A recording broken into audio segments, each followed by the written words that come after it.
Amém. Queria começar saudando com a paz do Senhor Jesus Cristo, todos que nos acompanham presencialmente ou pela transmissão. Eu queria começar pedindo um favor, se algum irmão puder trazer 2 copinhos de água, porque eu me esqueci, eu vou lhe ser grato. Muito obrigado, Giovanni, Deus tocou aí no seu coração. Amém.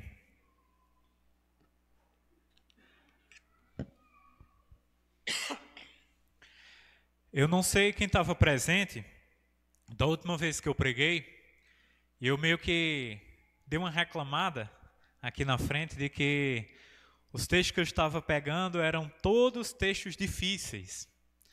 Bom, outro texto difícil foi colocado na minha mão, né? Não sei porquê, mas eu descobri um macete, sobretudo para essa temática, né? A gente cantou aqui que, por exemplo, Deus está revestido de trovões e relâmpagos. Amém, meu irmão. Deus lhe abençoe bem muito. Gratio.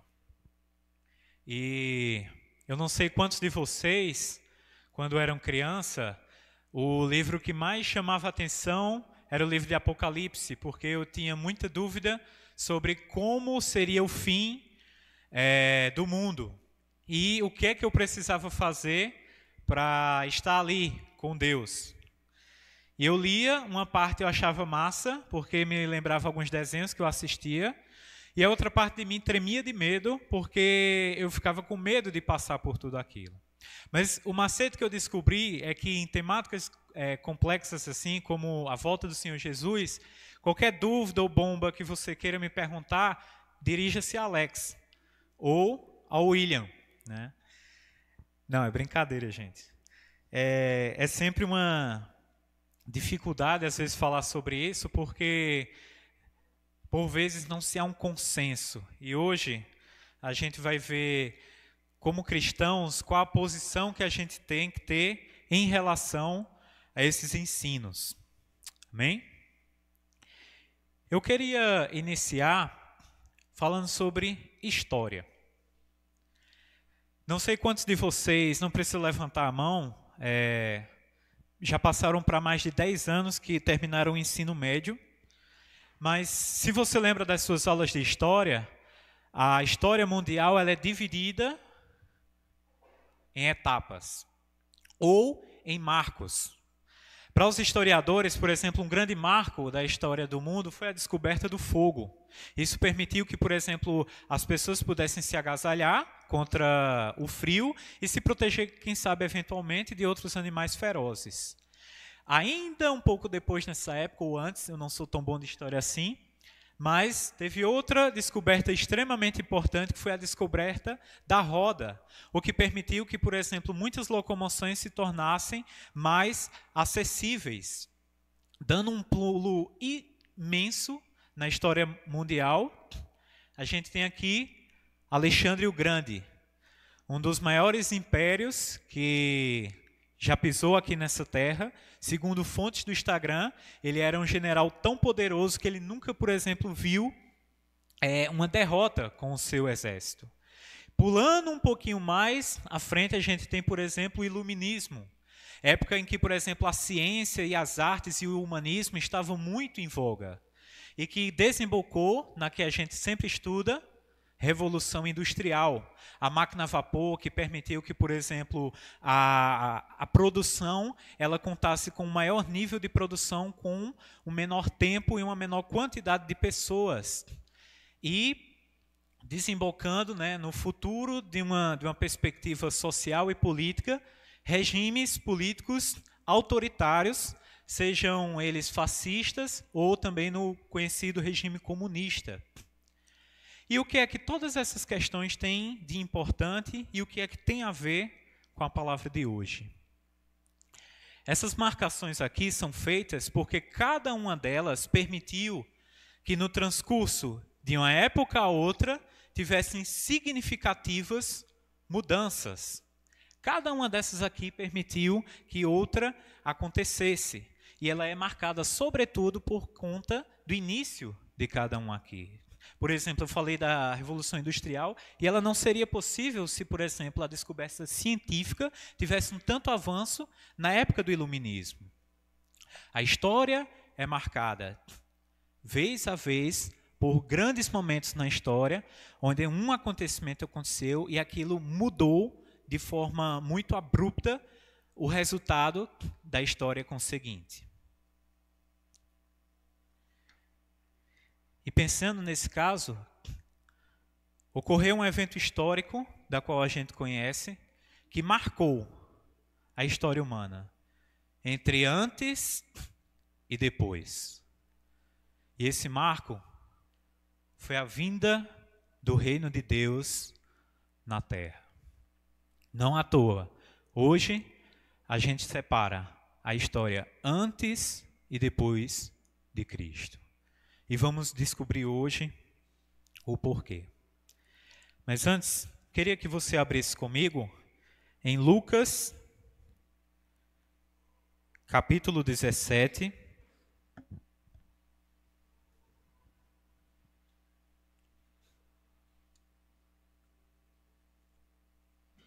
Lucas, capítulo 17, versículos do 20 ao 37. Lucas, capítulo 17, versículos do 20 ao 37, que diz o seguinte: Indagado pelos fariseus sobre quando viria o reino de Deus, Jesus lhes respondeu: O reino de Deus não vem com visível aparência, nem dirão, ele está aqui ou lá está ele, porque o reino de Deus está entre vocês.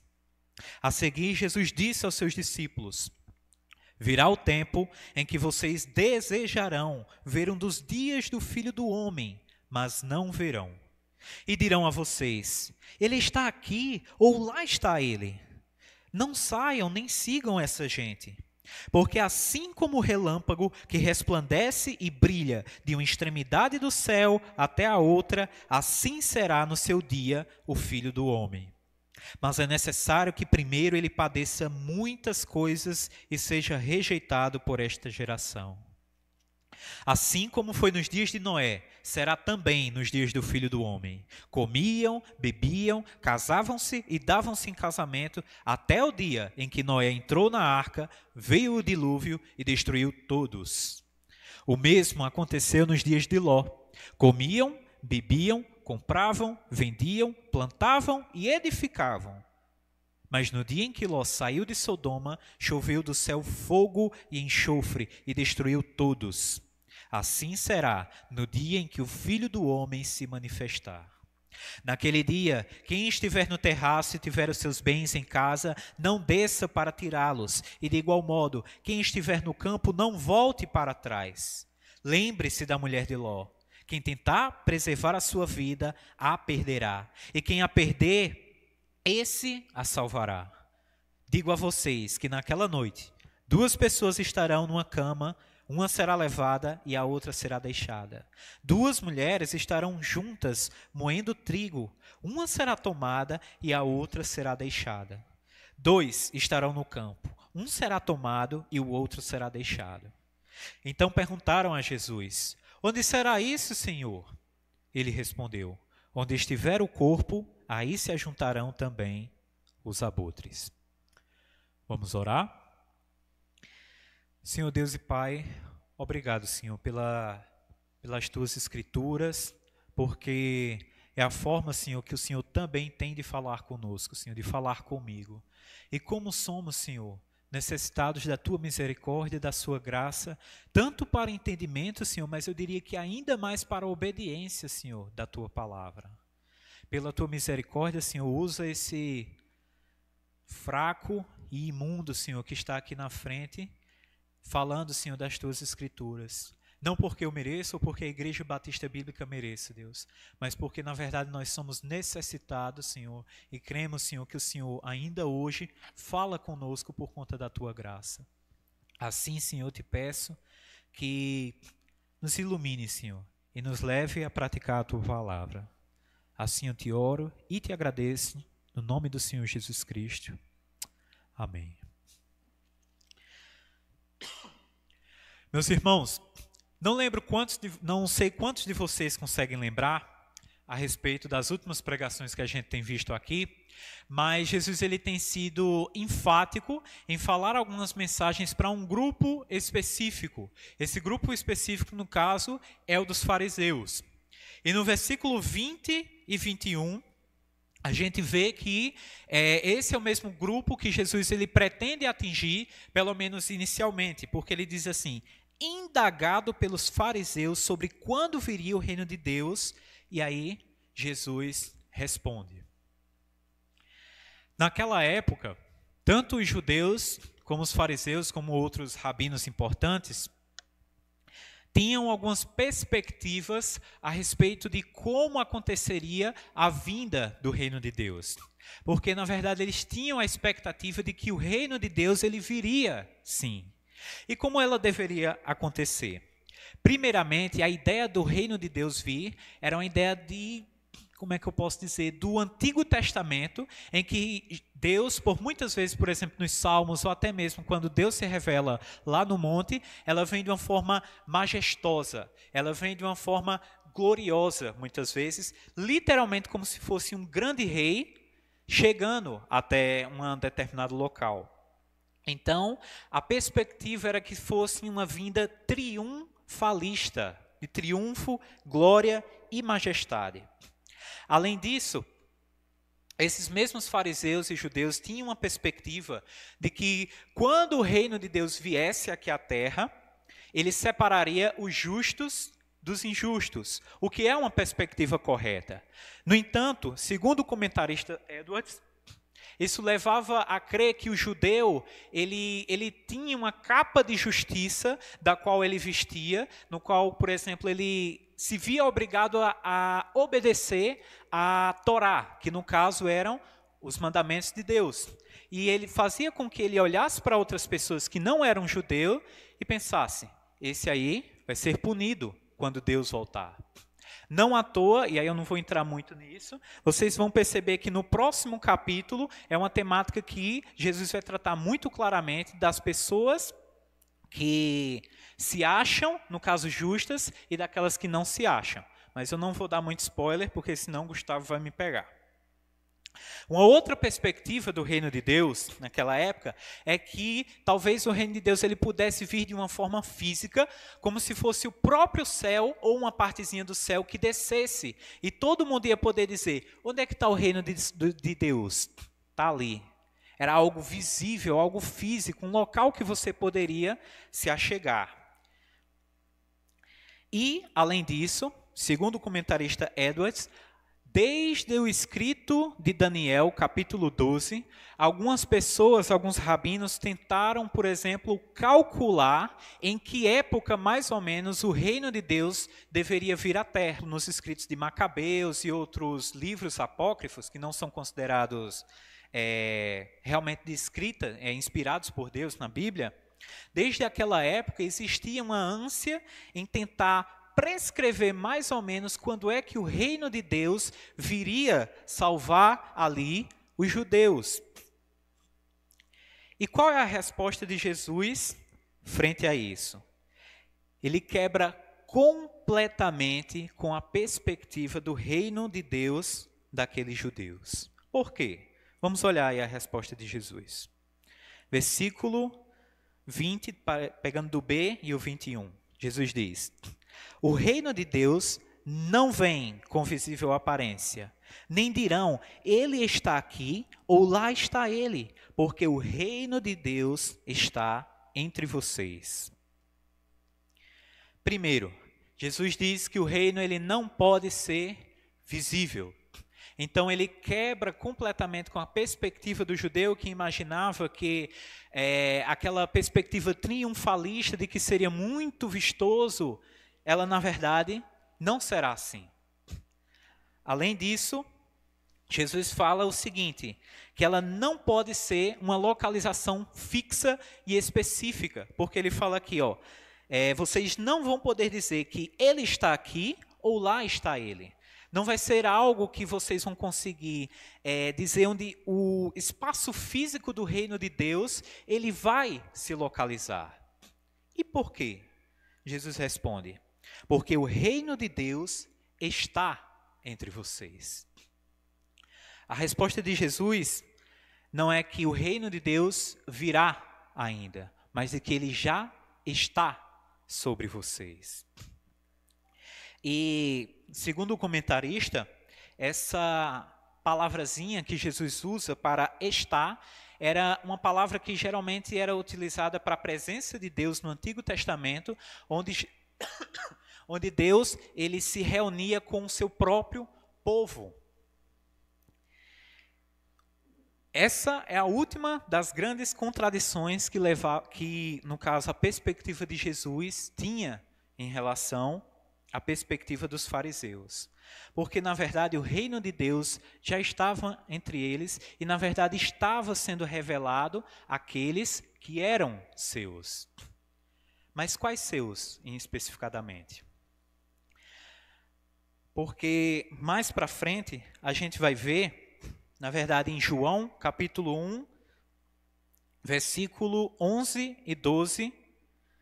Queria que vocês abrissem comigo. João, capítulo 1, versículo 11 e 12.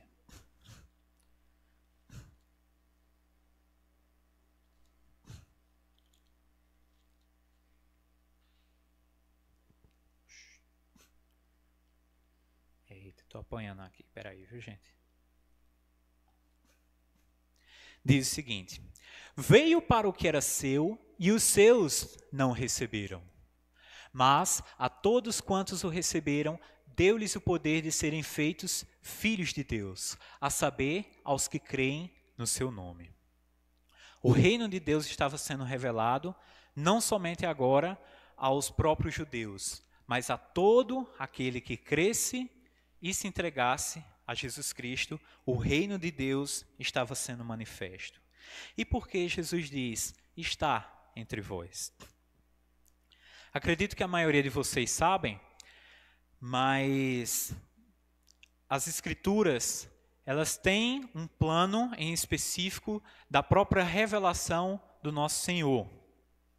À medida que vai passando, desde Gênesis até a afirmação de, por exemplo, da aliança com Abraão, da aliança com, por exemplo, o povo de Deus no Egito, com Davi, todos se tinham uma perspectiva do plano de Deus da salvação. Alguns escritos, por exemplo, de Paulo vão mostrar que, por exemplo, Deus, naquela época, por exemplo, sobretudo no Antigo Testamento, tinha o intuito de mostrar às pessoas o quanto elas eram débeis, o quanto elas tinham a dificuldade de agradar a Deus simplesmente pela sua própria justiça, ou seja, simplesmente pela sua capacidade de obedecer ou não a Deus. E Deus não é um Deus que, no caso, ele é pego de surpresa. Mas ele sempre teve um plano eterno para ser manifesto. Que, segundo, por exemplo, Pedro, diz que até mesmo os próprios anjos anelavam por conhecê-lo. E esse plano era o nome de Jesus.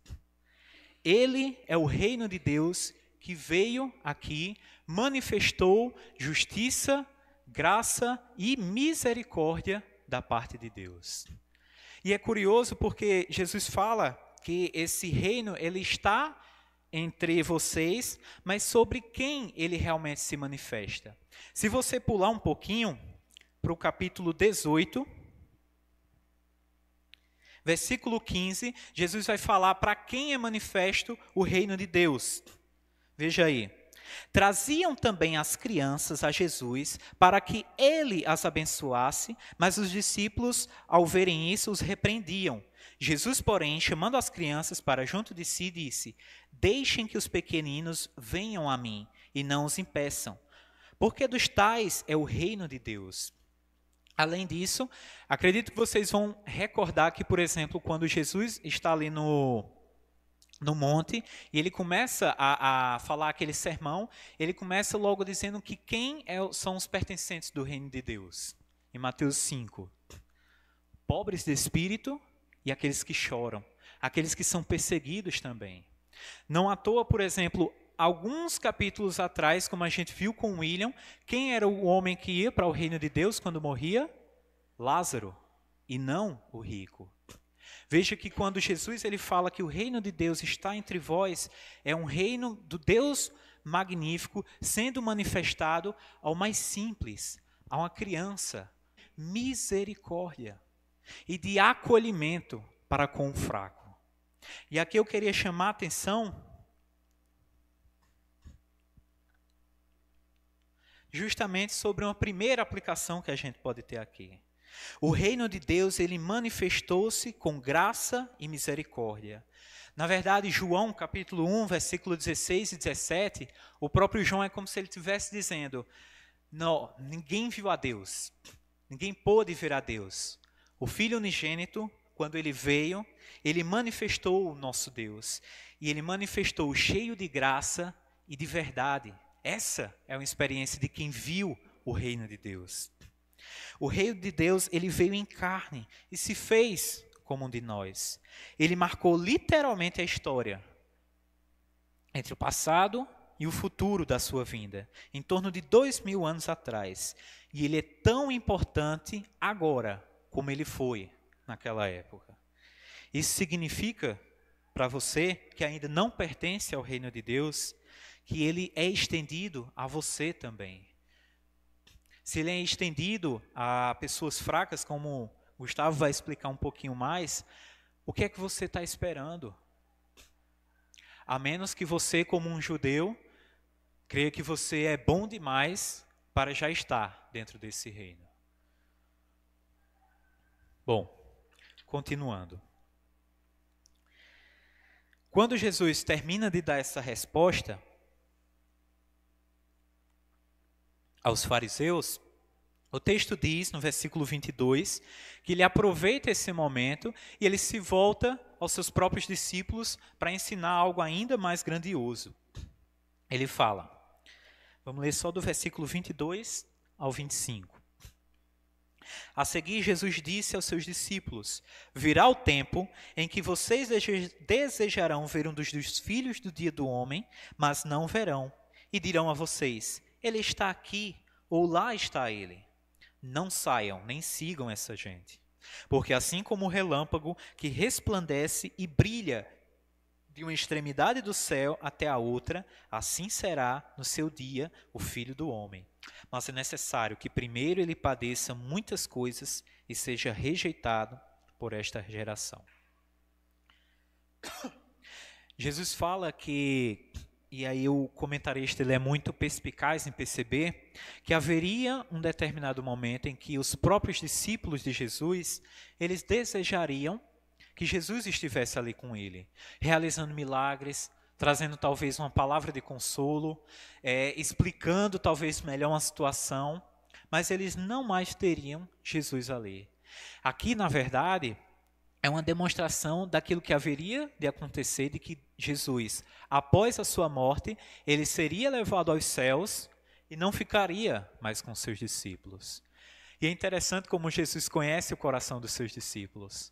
Ele sabe que os seus discípulos são fracos, débeis, iam desejar vê-lo mais uma vez. Ver ele curando, ver ele falando talvez uma palavra de ânimo. E percebam que, na verdade, isso daí poderia ser uma armadilha para os próprios discípulos. Por quê? Porque Jesus fala que algumas pessoas chegariam nessas épocas para os discípulos, e aqui envolve não somente os discípulos, os 12, mas todos aqueles que haveriam de crer em Jesus após a sua ascensão. E Jesus sabiam que algumas pessoas iam tentar desvirtuar essas pessoas. Iam dizer que Jesus voltou e está ali realizando milagres. Isso poderia ser uma armadilha. Por quê, gente? Porque o nosso coração ele é meio assim, né? Ele é um coração de Tomé. Ele é um coração que precisa ver para crer. Não à toa, né? Por exemplo, Tomé foi o discípulo quando Jesus estava próximo a ser crucificado e estavam entre eles reunidos. E Tomé fala para Jesus, né? Jesus, mostra-nos o Pai, isso nos basta. Eu quero ver algo grandioso na minha frente. Eu preciso de alguma coisa para ver. E aí, Jesus dá um toco, entre aspas, em Tomé e diz... Aliás, Tomé não, Filipe, perdão. Né? E ele diz, há tanto tempo estás comigo, Filipe, e você ainda não me conheceu. Quem vê a mim, vê ao Pai. Talvez, meus irmãos, isso não seja algo que ficou só lá em Tomé, em Filipe, ou nessa própria geração.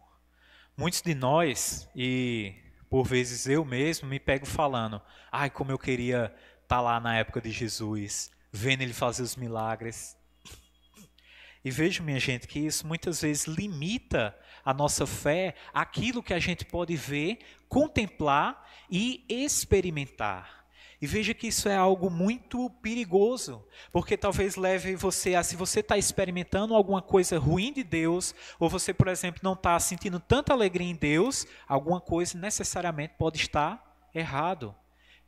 Não necessariamente. Em alguns casos, sim, se for o pecado. Mas não necessariamente. E algumas coisas dessas podem nos fazer desejar ver coisas mais belas, mais vistosas, que nos chamem a atenção, que nos dê talvez um calafrio na espinha para sentir o poder do Espírito. Cuidado. Jesus diz, na versão NVI, é muito curioso como ele diz, não sejam tão apressados em segui-los. Não sejam tão apressados em valorizar tanto experiências físicas ou visíveis a respeito de um possível Jesus. Porque, na verdade, não é Ele. Alguém ou algo está tentando lhe enganar. Não se iluda. E por que Jesus afirma categoricamente de que os discípulos não deveriam ir até esses falsos Jesus? Porque a vinda do Filho do Homem será bem específica. Veja aí. O versículo 24 diz o seguinte: porque assim como o relâmpago que resplandece e brilha de uma extremidade do céu até a outra, assim será no dia do Filho do Homem. Quem aqui tem medo de relâmpago? Ainda bem que não, né? Um relâmpago, quais as características dele? A primeira é que quando você vê, basicamente como se o céu ele tivesse tirando uma foto com flash. Ele é assim, tchum. Ele é rápido. Você não sabe de onde ele está vindo, mas você vê aquele clarão imenso. E na mesma velocidade que ele aparece, ele some. Da mesma forma, tem alguns elementos do relâmpago que Jesus afirma que será a sua volta. Uma delas será a sua imprevisibilidade. Você não consegue dizer onde é que um relâmpago ele vai surgir. Da mesma forma, o dia exato em que o Filho do Homem ele irá voltar, você também não poderá dizer. Será de uma forma rápida e repentina. Mas além disso, o relâmpago ele atrai a nossa atenção por um motivo, porque ele é muito vistoso. Tá lá o céu todo escuro, aí você vê aquele clarão, aquele raio rachando o céu. Ele fica o quê? À vista de todas as pessoas. Qualquer um vai olhar e vai dizer, eita, o relâmpago. Sobretudo a gente que é meio abestado, né, com todo o respeito da palavra. Sobretudo, inclusive, as crianças, né, gostam de chamar a atenção para o relâmpago. Por quê? Porque ele é vistoso. Da mesma forma, o comentarista Edwards, como um relâmpago é a vinda do Filho de Deus, do Filho do Homem, em sua segunda vinda, ela será vistosa. E é engraçado como Jesus ele fala o seguinte, o relâmpago ele vai de uma extremidade à outra. Isso é uma significação de que Jesus queria dizer de que a sua vinda ela será possível de ser vista não somente para os próprios judeus, não somente para o próprio brasileiro, mas de uma extremidade do globo até a outra. Todas as pessoas verão, toda a carne, todo olho verá o retorno do Filho do Homem. Não haverá um outro retorno antes desse. Na verdade, é assim que a maioria das pessoas e a maioria das seitas começaram a inventar coisa. Algumas perspectivas, inclusive dentro do cristianismo, começaram a delimitar e marcar prazos específicos. Alguns disseram até que Jesus já voltou em uma determinada época, mas não se enganem. Jesus deixa muito claro nas Escrituras que a sua volta ela será como um relâmpago, vista a todo olho, e todas as pessoas verão. Será, inclusive, algo que ninguém pode adivinhar em qual momento isso vai acontecer. Mas antes, Jesus chama a atenção a uma coisa. Antes que ele retorne de uma forma como um relâmpago, algo precisa acontecer. Versículo 25. É necessário que primeiro ele padeça muitas coisas e seja rejeitado por esta geração. Eu falei aqui há pouco que Deus tem um plano na sua revelação de revelar como ele quer se relacionar com os humanos. Na nova aliança, a forma como Deus deseja se relacionar com os humanos é por meio do seu Filho. Só que para que nós fôssemos resgatados mais uma vez, aceitos diante dele mais uma vez, essa aliança ela precisou, assim como na antiga, derramamento de sangue. E o sangue do próprio reino de Deus. Jesus foi rejeitado por aqueles a quem eles tanto desejavam ver o reino de Deus. Que contraditório, né? Desejavam tanto ver o reino de Deus e quando ele veio, esteve com eles, o rejeitaram a ponto de o matarem. No entanto, nada estava fora do controle de Deus. O capítulo, se eu não me engano, 4 de Atos fala que até mesmo a morte do Senhor Jesus Cristo, ela estava pré-ordenada por Deus, ainda que ela estava passando pela mão de homens pecadores. O plano redentor de Deus tinha um marco específico, e esse marco era a morte do nosso Senhor Jesus Cristo. A vinda do reino de Deus, ela é tratada pela geração de Jesus como algo a ser destruído, a ser rejeitado. E hoje, como é tratada a vinda do nosso Senhor Jesus à Terra e mais, a sua segunda vinda?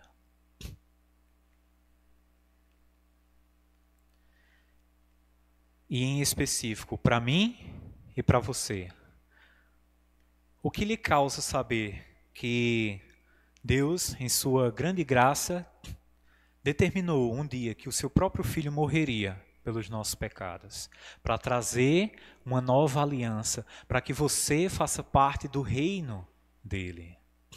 Ele mata, esmaga o seu próprio Filho, para que dessa forma você possa ser aceito. O que isso lhe causa? E o que lhe causa também saber que em outro momento o plano redentor vai ser completamente fechado, concluído. Porque se Jesus diz que o reino de Deus, ele veio, ele já está entre eles, mas em uma vez mais ele virá, significa que a parte que deveria ser feita, já foi feita. Jesus morreu por nós, mas ainda há de vir um outro momento em que toda a redenção será concluída. E esse é um momento que todos nós, creio eu, esperamos. Né? Bom.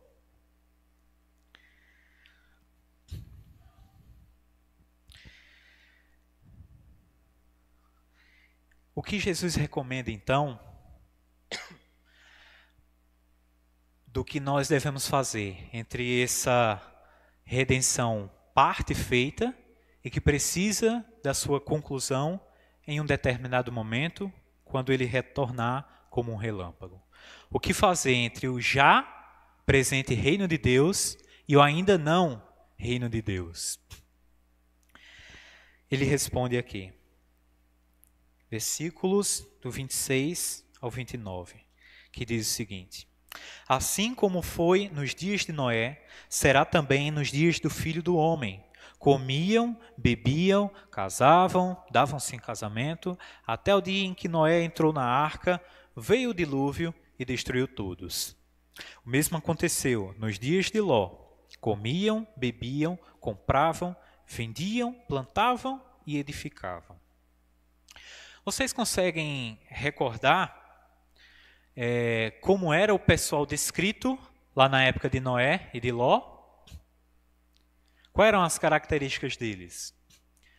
Primeiro, puxando de Noé, diz que o mal do coração deles, a iniquidade deles era tanta que Deus, o termo lá diz que Deus se arrependeu de, no caso, ter criado a raça humana, de tão maligno que era aquela galera. E eles foram destruídos pelo dilúvio. No caso de Sodoma, como era descrito, né? A gente tem uma ideia pela perspectiva de que algumas pessoas, né, ao saberem que tinham alguns visitantes, que na verdade eram anjos, eles tiveram, na verdade, o desejo de ter relações sexuais com aqueles anjos. E Ló, inclusive, chega a propor: não, leve a minha filha, mas eles de forma alguma dizem: não, queremos esses daí que estão aí dentro. Tudo indica que a depravação na cidade de Sodoma e Gomorra era enorme. Não é à toa que, tanto no caso de Noé como Ló, é um exemplo de como a ira de Deus será derramada sobre todos aqueles que vivem na iniquidade. Mas é essa característica que Jesus chama a atenção aqui. O que é que Jesus fala a respeito dessas pessoas? Eles comiam, bebiam, compravam, vendiam e davam-se em casamento. Quantos de vocês fazem tudo isso aqui? Eu faço os 4. O 5º, eu estou na luta para me casar. Literalmente na luta, porque é correria, viu, meu filho? Mas, enfim. São coisas habituais que essas pessoas faziam. Jesus chama a atenção ao fato de que sim, aquelas pessoas eram depravadas moralmente, mas Jesus chama a atenção de que essas pessoas elas viviam sua vida diariamente comum, tão preocupadas naquilo que elas precisavam fazer no dia a dia, que na verdade elas se esqueceram do final eminente que lhe estava proposto. A gente sabe que no caso de Noé, em específico, Noé falou às pessoas que haveria um dia em que Deus destruiria aquele povo. E qual foi a reação dessas pessoas? Estava nem aí. Continuaram sua vida normalmente. Jesus chama a atenção ao fato de algo muito perigoso que pode acontecer entre o já e o ainda não. É o fato de nós podermos, assim como essas pessoas, caminhar nossa vida diária e esquecermos que existe uma vida eterna. Existe um momento em que o Filho do Homem ele vai retornar e vai nos buscar. Na medida em que, por exemplo, eu começo a me preocupar mais com os negócios da terra, mais com as minhas próprias preocupações, e aí, óbvio, vai entrar os meus próprios pecados, a forma como eu quero lidar com todas as coisas. No entanto, a gente se prende a muitas vezes achar que o mal ele está, por exemplo, lá no São João. Né? A gente olha lá para o Parque do Povo e pensa: eita, que povo depravado, lá só tem bebida, prostituição, ou o que quer que seja. A gente costuma olhar para, por exemplo, outros eventos que são muito marcados, né, pela alta intensidade de sexualidade ou de bebida ou o que quer que seja, e a gente condena isso tão veemente, né, que parece que só aquilo é o que faz com que Deus não gosta. E óbvio, Deus não aprova nenhuma dessas coisas. Mas Jesus chama a atenção ao fato de que o nosso coração, por vezes, na vida diária, ele pode se prender a coisas que não são necessariamente importantes para o reino. E eu vou compartilhar o meu próprio caso.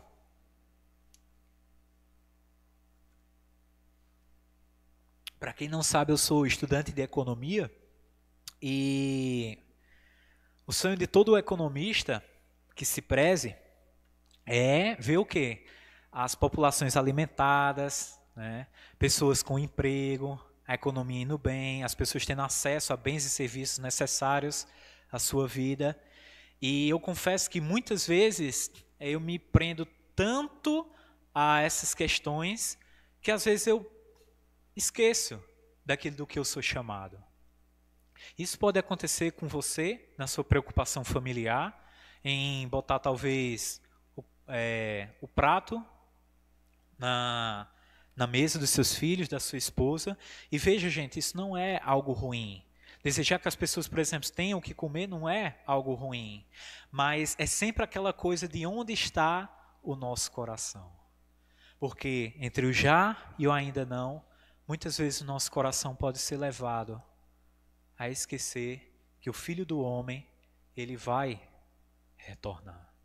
E aí a gente começa com um pouquinho aqui, já já a gente está como os dias de Noé, comendo, bebendo e esquecendo-se que um dia o Filho do Homem retornará como um relâmpago.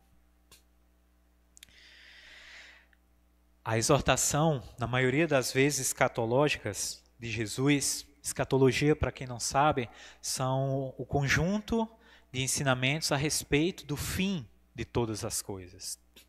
Veja que Jesus ele não deixa de ligar esses ensinamentos à nossa prática diária aqui.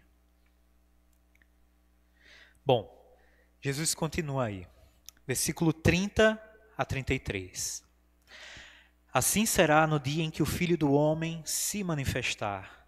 Naquele dia, quem estiver no terraço e tiver os seus bens em casa, não desça para tirá-los. E de igual modo, quem estiver no campo, não volte para trás. Lembre-se da mulher de Ló. Quem tentar preservar a sua vida, a perderá. E quem a perder, esse a salvará. Veja como fica muito mais fácil de entender o que é que Jesus está querendo falar aqui. Dentro da mesma via, ele está chamando ao fato de que no momento em que o Filho do Homem se manifestar, você não deve estar com os seus afazeres, o seu coração voltado para as coisas terrenas. É até curioso porque o comentarista ele chama a atenção aqui, porque se você pensar bem, Jesus está dizendo que a sua volta será como um relâmpago. A gente tem outras descrições na Bíblia de que será um evento quase que cataclísmico quando Jesus retornar. Diante de todo o olho, algumas partes das Escrituras falam que alguns elementos serão estremecidos. E aí você pensa, imagine nesse momento o camarada olhar para, por exemplo, para o campo e desejar pegar algo, né? Ou está lá em cima, no caso da parte da casa, e querer descer. Você olha para isso e diz, é um absurdo. Por quê? Porque se o Filho do Homem está voltando, já não é mais momento de você cuidar das coisas terrenas. Você não vai retornar para o campo ou tentar fazer os seus afazeres. Aquele é um momento específico da contemplação do Filho do Homem retornando para cumprir o mandato que Deus colocou desde toda a eternidade. O nosso coração não pode, ao pensar no retorno de Jesus, se voltar para resolver os negócios terrenos. Não é à toa, né, que Jesus diz a um daqueles que quer segui-lo, ele diz que todo aquele que põe a mão no arado, é chamado a pôr a mão no arado, e olha para trás, não é apto a servir o reino de Deus. E veja que ele usa a mesma expressão aí. Ele usa agora o exemplo da mulher de Ló, que ela olha para trás, a gente até canta com as crianças, né? Olhou para trás e virou estátua de sal. A gente começa a fazer aquelas alegorias. Mas veja, gente, o que o Senhor Jesus quer dizer. Na medida em que nós começamos a olhar para trás, nessa corrida, a gente tem o perigo de ser salinizado. Você já viu uma estátua de sal? Como ela é? Era para eu ter colocado aqui, agora que eu percebi.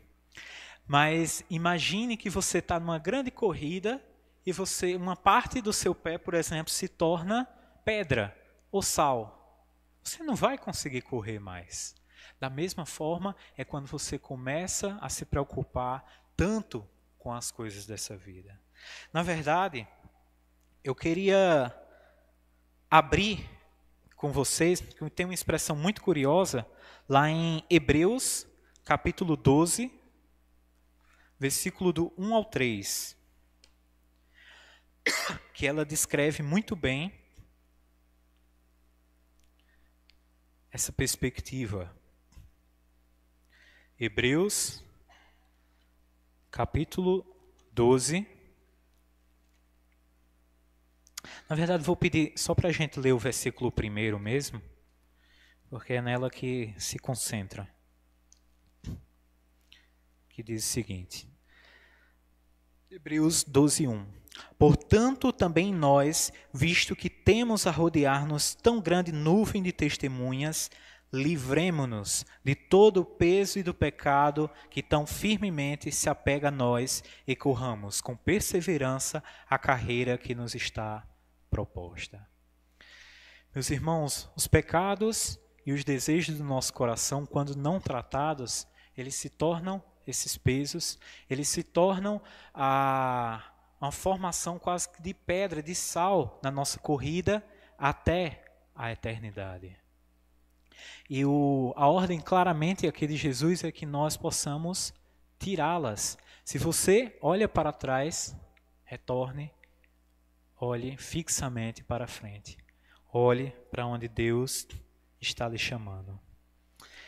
O comentarista, ele chama a atenção ao fato de que Lucas, ele é um dos poucos escritores que, quando ele escreve a respeito do Filho do Homem, ele faz uma grande ligação à necessidade do custo do discipulado.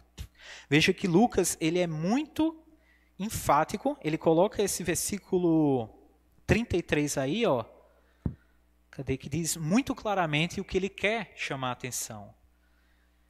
Quem tentar preservar a sua vida, a perderá. E quem a perder, esse a salvará. Não esqueçam de muitas das vezes em que, por exemplo, o texto de Lucas falava que Jesus fazia alguns milagres, as pessoas ficavam alegres, mas no momento em que Jesus falava sobre a sua necessidade de morrer, de abdicar dos seus desejos e tomar sua própria cruz, aí dava-se um passo atrás. Lucas quer lembrar a gente que é o retorno do Filho do Homem, quer recordar para cada um de nós também o custo do discipulado de seguir a Jesus Cristo.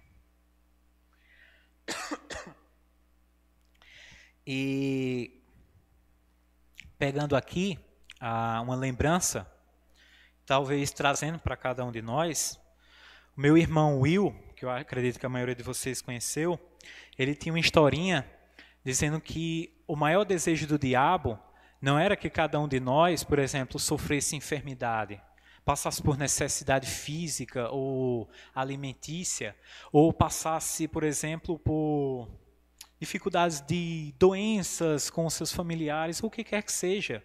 O diabo não quer isso para a gente. Ele deseja, na verdade, que você tenha a sua aposentadoria, tenha a sua casa, tenha a sua rede e que você possa curtir tranquilamente a sua vida. Porque ele sabe que no momento em que seu coração estiver ali preso, você vai estar automaticamente olhando para trás. O seu coração ele vai estar preso ainda nos negócios da terra. Veja que dificuldade, né, minha gente? Quando a gente lembra do retorno do nosso Senhor, precisamos recordar que o nosso coração precisa voltar a Ele. Mas enfim, continuando. Jesus fala no versículo 34 a 37, agora uma outra perspectiva que está tudo junto e colado. Ele fala: digo a vocês que naquela noite 2 pessoas estarão numa cama. Uma será levada e a outra será deixada. 2 mulheres estarão juntas moendo trigo, uma será tomada e a outra será deixada. 2 estarão no campo, um será tomado e o outro será deixado. Então perguntaram a Jesus: onde será isso, Senhor? Ele respondeu: onde estiver o corpo, aí se ajuntarão também os abutres. Acho que essa foi a parte mais complexa do texto, porque, como eu falei a vocês, no transcurso da história do cristianismo, muitas pessoas tiveram explicações diferentes para o retorno do Senhor Jesus. Uma delas ficou extremamente conhecida com o lançamento de um filme de ficção e livro também, chamado Deixados para Trás, onde é extremamente relatado exatamente isso aqui. Tem, por exemplo, um camarada numa casa e ele some, enquanto o outro é deixado. E alguns dizem que, por exemplo, é deixado as roupas, as vestes, e essa perspectiva ela se difundiu muito amplamente no meio cristão. No entanto, com base nos estudos do comentarista, ele nos leva a entender esse texto um pouquinho mais diferentemente em relação à forma como geralmente esse texto ele é entendido. Ele sugere que, na verdade, é melhor entender de que no momento em que Jesus virá, e isso tem o seu apoio bíblico, você vê outros trechos das Escrituras falando claramente isso, no momento em que Jesus virá, ele saberá reconhecer quem são aqueles que hão de pertencer ao seu reino e quais não são. Por exemplo, quando Jesus fala lá daquela parábola, por exemplo, do joio e do trigo, que eles crescem juntos, mas há um momento em que eles são cortados e eles são separados. É melhor de se entender esse texto aqui não necessariamente como o desaparecimento de algumas pessoas, certo? É melhor ser entendido ou sabe quem pertence a ele e quem não. Aqueles que o pertencem, sim, serão chamados para o seu reino, mas aqueles que não, não serão chamados. E aí os discípulos perguntam, quando é, Senhor? Ou onde irá acontecer isso? E Jesus responde, onde estiver o corpo, aí se ajuntarão também os abutres. Perguntar uma coisinha rápida para vocês. Quando vocês veem um bando de urubu voando no céu, qual a primeira coisa que vocês pensam? Além do maior time do Rio de Janeiro. Você imagina o quê? Que algum animal morreu ali. Se não morreu, está perto. O que Jesus quer dizer é o seguinte, que assim como, por exemplo, os urubus, eles, como é que eu posso dizer? Eles mostram, eles demonstram, eles indicam que há um animal morto. Assim também, alguns indicativos, como, por exemplo, a morte do próprio Cristo, indicaria onde isso iria acontecer. E, na verdade, no restante de toda a Escritura, a gente vê Jesus amplia os sinais do seu retorno. E aí, só para citar alguns, se você quiser ver depois, quando, por exemplo, Paulo escreve a carta de Tessalonicenses, ele fala de um dos sinais que deveria anteceder a volta do Filho de Deus. Isso porque justamente Paulo ele estava com quase que o mesmo problema que Jesus já estava relatando aqui. Porque na época de Paulo, na igreja de Tessalônica, algumas pessoas em parte estavam acreditando que Jesus não retornaria mais, outros já estavam dizendo que ele já retornou. Então Paulo ele vai lá e diz, olha, não se preocupem com essa temática. Tem esse tópico aqui e esse tópico aqui que vão anunciar que o retorno do Filho do Homem ele está próximo. Ainda assim, mesmo que você tenha alguns tópicos, e aí eu não vou falar quais são, justamente para deixar vocês na curiosidade de ler Tessalonicenses, uma carta muito boa, ainda assim é imprescindível que você lembre que você não sabe exatamente nem o dia e nem a hora do retorno do nosso Senhor. Outro comentarista fala de que esses mortos aqui que Jesus chama a atenção, que no caso são os corpos mortos dos abutres, são na verdade onde houverem mortos espirituais. Ali vai acontecer o retorno do Filho do Homem. E se você pensar bem, mortos espirituais estão em toda face da terra. Em toda face da terra ocorrerá o retorno do Filho do Homem.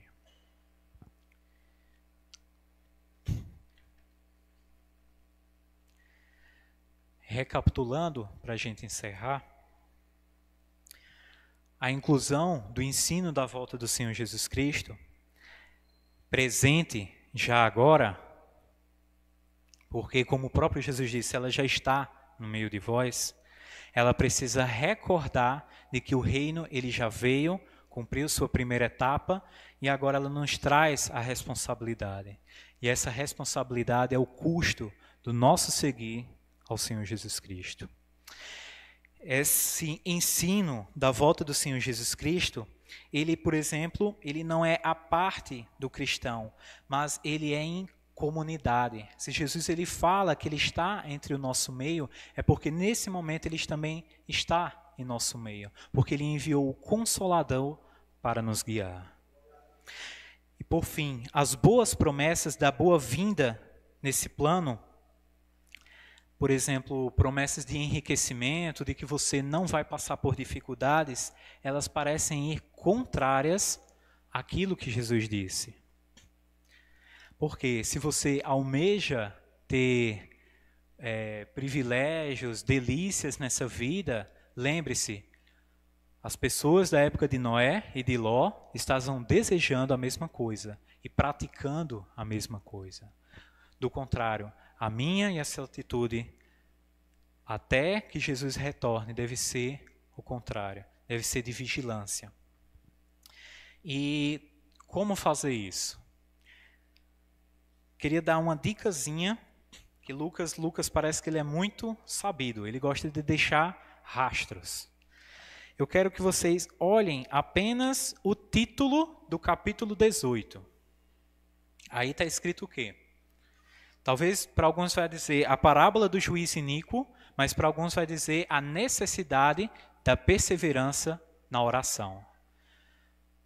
Se eu disser a vocês, talvez não seja à toa o fato de Lucas ter colocado a necessidade da perseverança de oração ligado com o ensino de que Jesus ele vai voltar. Vocês acreditam? Abram aí comigo em Lucas, capítulo 21,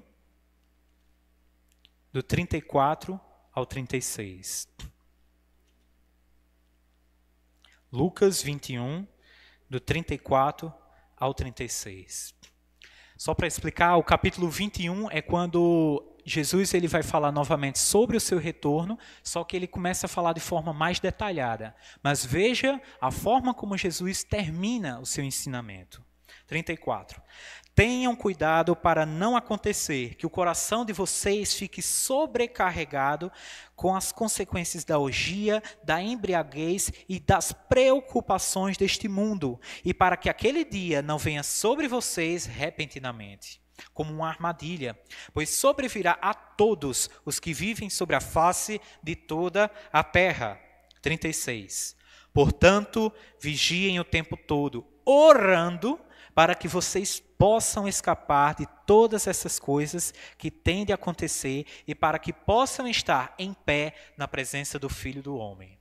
Você quer permanecer vigilante, como Jesus acabou de dizer o seguinte aqui, que nós deveríamos estar aguardando Ele, é necessário uma vida de oração. É necessário que você seja, como o Gustavo vai falar, persistente em oração com Jesus. Porque, meus irmãos, isso nos quebra. A vida de oração, elas mostra a fraqueza que há em nós. Ela mostra a grande dependência que eu preciso do meu Senhor Jesus Cristo para me manter de pé até o dia em que Ele virá. Amém? Por fim, eu queria terminar com duas frases, que seria o seguinte.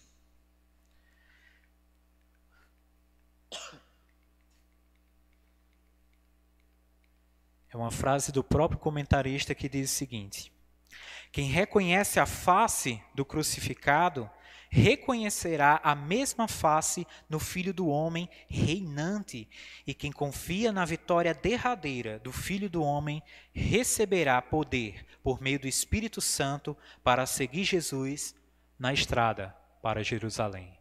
Eu colocaria para a nova Jerusalém, ao qual será instaurada quando o seu reino vier completamente. Até lá, eu gostaria de encerrar dessa forma. Na sua primeira vinda, O reino de Deus dividiu a história em antes e depois da era terrena. Na sua segunda vinda, ele dividirá a história terrena entre terrena e eterna. A sua presença nesse reino será determinada no aqui e no agora. A sua decisão fica em viver como nos dias de Noé ou perder a sua vida aqui para ser achado no reino celeste. Amém? Senhor Deus e Pai, é bom, Senhor, a gente recordar do dia em que o Senhor virá. Mas, Deus, as Tuas Escrituras, Senhor, nos trazem também uma responsabilidade na forma como nós devemos viver aqui.